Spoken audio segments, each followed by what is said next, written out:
So tell me what your justifications are, or your reasoning is to join the army.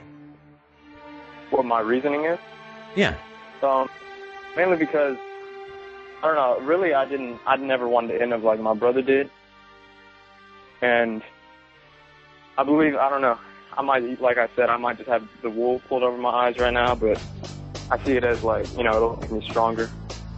A stronger and I can't really come off with stronger as in, I already know that I'm like emotionally strong, but so I really don't think anything that I see over there will affect me that much, which I've read about it and everything. I'm sorry, why do you think, sorry, let me interrupt you. Why do you think that you're emotionally strong? Just from my past. And with all due respect to what you've gone through, that's not my first impression. Oh. And that doesn't mean I'm right. I'm just telling you, I'm just giving you my honest first impression. Yeah. To me, an emotionally strong person is able to face up to the moral realities of his history.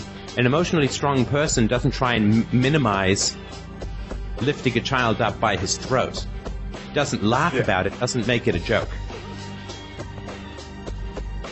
An emotionally strong person is able to look at that square on, to feel the horror of that kind of abuse, to recognize it for what it is, and not to minimize or deflect it. That to me is not emotionally strong. And I hope you understand, I'm not calling you weak at all. I'm not calling you weak. No.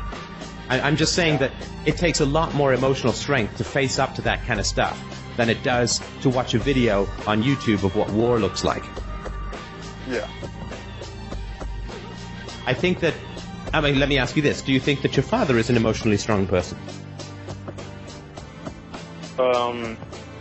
That's a tough question for me. Because, I really never talked to my dad about anything like that. I wouldn't know. Well, isn't that kind of an answer? Yeah, I guess so. And what's the answer? That is an answer. That, no, he's not that strong. Emotionally. Right.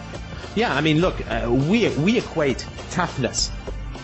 A lot of people equate toughness with, there was this, I don't know if you saw, there was this profile of McChrystal on 60 Minutes, right? And they said, he rises at dawn, he eats only one meal a day, he runs 5 miles a day, he works 18 hours a day, and so on, right?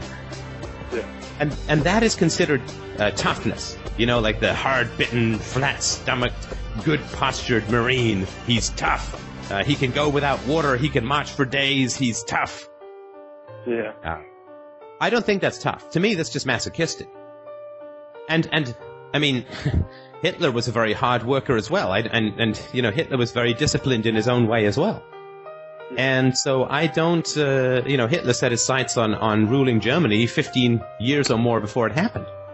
He tried having a revolution that didn't work, so he went the democratic rule, and he was patient, and he played the game, and he worked very hard, and he denied himself, and so that's not tough, that's just insane. And that's having a kind of masochism where you can punish yourself. And, of course, McChrystal ended up quitting by talking to a Rolling Stone reporter. He obviously didn't want to have the job, so he badmouthed the president in an interview. And he's not a dumb guy, but that's just what happens when you don't know yourself. And you don't know that you don't want to be there anymore. You just find some stupid way, some dishonorable way to quit. But that, to me, is not strength. That is not toughness. To me, a strength and toughness, a real toughness, is around facing up to the truth. Right? So people who face up to the truth, people who accept the truth, people who fight for the truth, that is, to me, the very definition of what it means to have a tough, battle-hardened soul.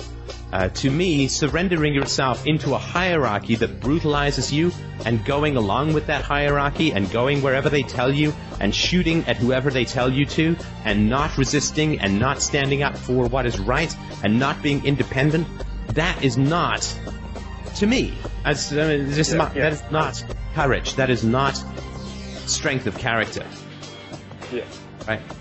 And so, to me, if you define that somehow inserting yourself into this violent hierarchy and living off money that is stolen from citizens at gunpoint, because that's how the army gets paid, right? You don't earn your money. It's not like you're out there being a greeter, a heavily armed greeter at Walmart, right? You guys, the people in the military, they don't get paid because they're productive. They get paid because other hardworking citizens have that money taken from them at gunpoint.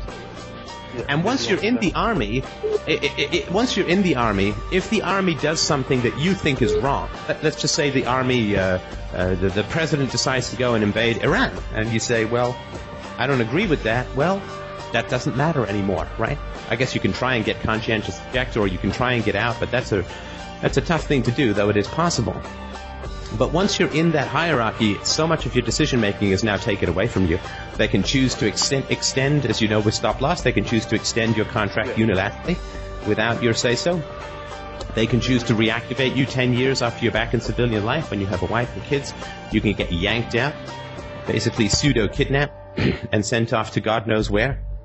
And so, to me, identifying what is morally right, what is morally true, what is morally good, and making your decisions with reference to that, not being a slave to it, but with reference to it, that to me is toughness. Just thinking that, well, if I go and run around with a backpack on and people yell at me and I do push-ups, that's going to make me tough. That is not going to make you tough. That is going to break you down.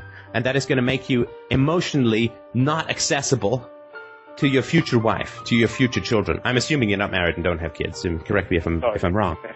Right, so if you want to have your heart open to your wife. You want to be available to her, right? You don't want to have these haunted memories of being yelled at and brutalized and abused and maybe even shot people who've done nothing to harm you and having that blood on your hands. You don't want to carry that around for the rest of your life. You don't want to look your son in the eye 10 years from now or 20 years from now and say, it's really important that you think for yourself and you don't just go along with the crowd. It's really important you stand up for what's right, and you don't bend down to what is easier or necessary or approved of by other people around you. You want to be able to have that conversation with your son and say, stand up for what is right, stand up for what is true, stand up for what is good. And you want to have the emphasis that comes from actually having done it, not just saying it.